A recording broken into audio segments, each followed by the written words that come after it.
अंजलि ने करा कली का मर्डर और करवा दी आरती और वेद की शादी। एडवोकेट अंजलि अवस्थी की कहानी एक ऐसे मोड़ पर आ गई है जहां पर सभी लोग इंतजार कर रहे हैं आरती और वेद की शादी की। लेकिन अगर हम अंजलि के नजरिए से देखें तो अंजलि के नजरिए में शादी तभी होगी जब पद्मा आकर यह साबित कर देगी कि कली और वेद की शादी नकली थी, और यह साबित तभी होगा जब पद्मा मिलेगी। लेकिन हम सभी जानते हैं कि ठाकुर परिवार ने पद्मा को एक खुफिया जगह पर बंद कर रखा है जहां पर पुलिस और अंजलि कभी भी नहीं पहुंच सकते हैं। लेकिन हम देखने वाले हैं कि शादी के दिन से पहले पहले अंजलि पद्मा को ढूंढ कर निकालेगी और शादी के दिन आकर पद्मा यह साबित कर देगी कि कली और वेद की शादी नकली थी, जिसके बाद हमें आरती और वेद की धूमधाम से शादी दिखाई जाएगी। लेकिन इन सभी चीजों के पहले अंजलि कली के साथ कुछ ऐसा करने वाली है जिसे जानकर हम सभी के होश उड़ जाते हैं। आखिर अंजलि ने कली के साथ ऐसा क्या करा, आइए जानते हैं आज के एपिसोड में। कहानी की शुरुआत होती है वेद से, जहाँ पर वेद आरती से कह रहा होता है कि यह तो सरासर गलत है ना। अरे अगर एडवोकेट अंजलि अवस्थी को पद्मा नहीं मिली तो फिर तो हमारी शादी नहीं हो पाएगी।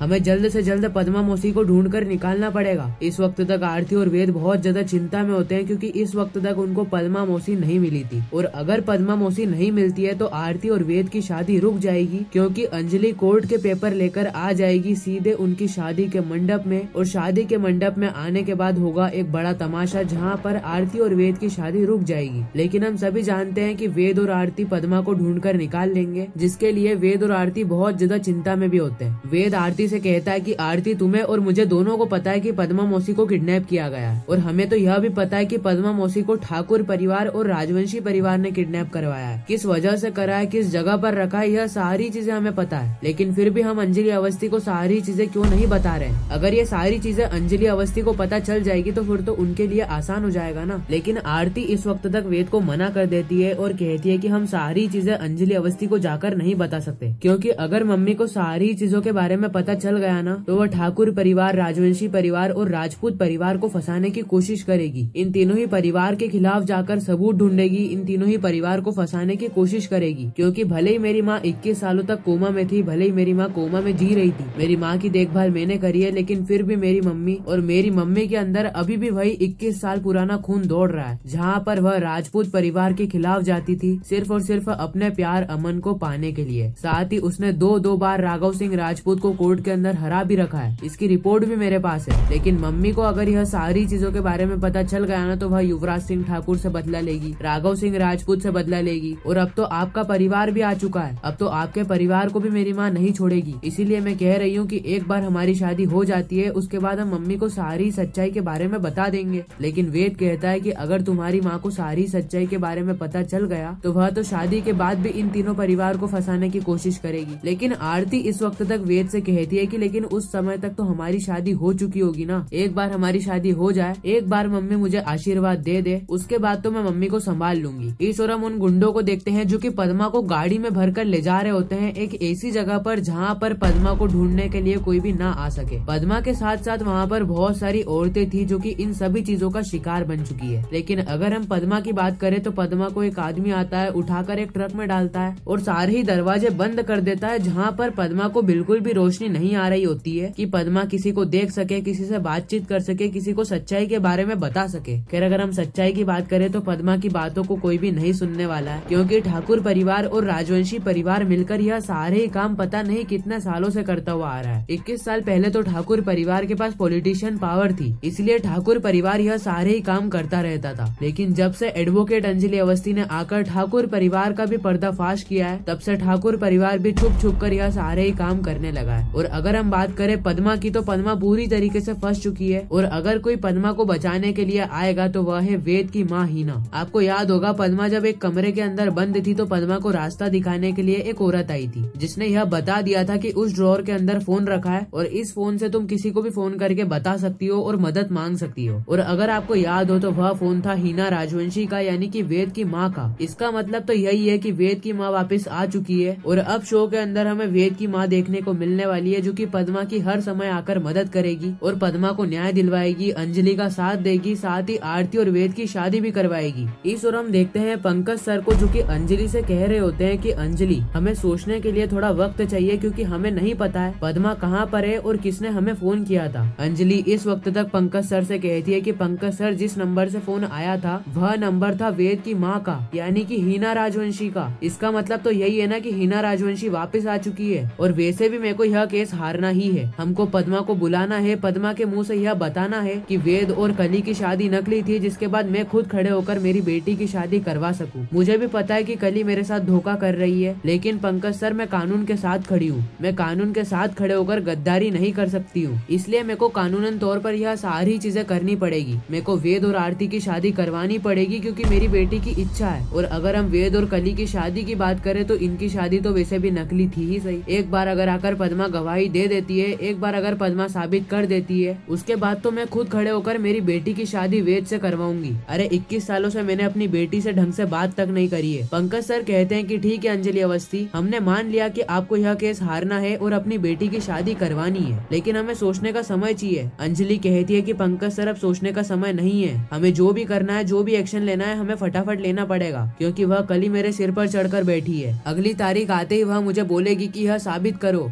करो कि वेद और कली की शादी असली थी। लेकिन मैं यह शादी असली साबित नहीं कर पाऊंगी। करने को तो मेरे पास सबूत है, लेकिन मेरे को यह शादी असली साबित नहीं करना है क्योंकि मेरे पास जो सबूत है वह गलत सबूत है और गलत सबूतों के चलते मैं कली को केस जिताऊं, इतनी भी गिरी हुई इंसान नहीं हूँ मैं पंकज सर। पंकज सर इस वक्त तक अंजलि का साथ देते हैं और कहते हैं कि ठीक है अंजलि, हम फटाफट से एक्शन लेते हैं और बताते हैं कि अग्निशिखा कौन है। इस ओर हम देखते हैं राजपूत परिवार को जो कि अंजलि की चौल में पहुंच चुका होता है। इस ओर हम अंजलि को देखते हैं जो कि अपने घर पहुंच जाती है और घर पहुंचते ही वह देखती है राघव सिंह राजपूत को। राघव सिंह राजपूत को देखते ही अंजलि के होश उड़ जाते हैं। अंजलि कहती है कि ऐसी महान हस्ती जो कि मुझसे चिढ़ती है, जो कि मेरी शक्ल नहीं देखना चाहती है, जो कि मेरे से दुश्मनी मोल ले रही है, जो कि मेरे से बदला लेना चाहती है, वो आज मेरे घर पर क्या कर रही है। राघव सिंह राजपूत कहते हैं कि मैं यहाँ पर कुछ भी करूँ, मेरे समधी का घर है, अरे मेरी बहू का घर है, मेरी नातिन का घर है, मेरे को जो करना है मैं वो करूंगा क्योंकि ये मेरा घर है। इस वक्त तक अंजलि कहती है कि यह आपका ही घर समझिए क्योंकि आप तो बड़े मतलबी है ना, दूसरों के घर को अपना घर मानते हो और अपने घर के अंदर कहते हो कि अवस्थी भिखारियों और कुत्तों की जगह नहीं है। वाह राघव सिंह राजपूत वाह, आपकी तो दाद देनी पड़ेगी। इस वक्त तक राघव सिंह राजपूत कहते हैं कि अंजलि सारी ही बातों को छोड़ो क्योंकि मैं यहाँ पर तुमसे बातचीत करने के लिए नहीं बल्कि पूरे चौल वालों को पत्रिका बांटने के लिए आया हूँ। अरे मेरी पोती की शादी है शादी, और मेरी पोती की शादी के अंदर पत्रिका न बटे, ऐसा हो सकता है क्या? मैंने सारी ही पत्रिका छपा दी है, तुम्हारी पत्रिका मैंने तुमको दे दी है और उस झोले के अंदर बहुत सारी पत्रिका है। तुम्हारी चौल के अंदर जितने भी लोग हैं ना, सभी को यह पत्रिका बांट देना क्योंकि शादी के अंदर जितना ज्यादा लोग होंगे ना, उतना बड़ा तमाशा होगा और इसी तमाशे को देखने के लिए बहुत सारे लोग वहाँ पर आएंगे। बड़े बड़े एडवोकेट आएंगे, बड़े बड़े पॉलिटिशियन आएंगे और देखेंगे कि किस तरीके से एक एडवोकेट ने अपनी ही बेटी की शादी आकर रुकवा दी सिर्फ और सिर्फ कानूनी तौर के चलते। क्या उसको अपनी बेटी की चिंता नहीं है? क्या उसको अपनी बेटी के भविष्य की चिंता नहीं है? जिस माँ ने अपनी बेटी की शादी तुड़वाई है वह कानून का कितना ज्यादा साथ देती है, और वह एडवोकेट अंजलि अवस्थी जिसको पूरी दुनिया मानती है, पूरी दुनिया जानती है, वह एडवोकेट अंजलि अवस्थी इतनी मतलबी निकल सकती है, यह तो पूरी दुनिया में किसी ने भी नहीं सोचा होगा। और अंजलि, जब तुम्हारी वहाँ पर बेइज्जती होगी और जब पूरा दिल्ली यह तमाशा देखेगा तो मुझे बहुत ज्यादा अच्छा लगेगा, मेरे दिल को सुकून मिल जाएगा। इस वक्त तक हम देखते हैं कि राघव सिंह राजपूत और अंजलि अवस्थी के बीच में एक गहरा घमासान युद्ध होता है, जहाँ पर अंजलि राघव सिंह राजपूत को चिल्ला रही होती है, इस ओर से राघव सिंह राजपूत भी अंजलि को चिल्ला रहे होते हैं। और इसी के साथ यह स्पेशल एपिसोड भी यहीं पर ही एंड होता है। बाकी मैं मिलता हूँ किसी नेक्स्ट इंटरेस्टिंग वीडियो में किसी नए रिकैप के साथ, जब तक के लिए गुड बाय।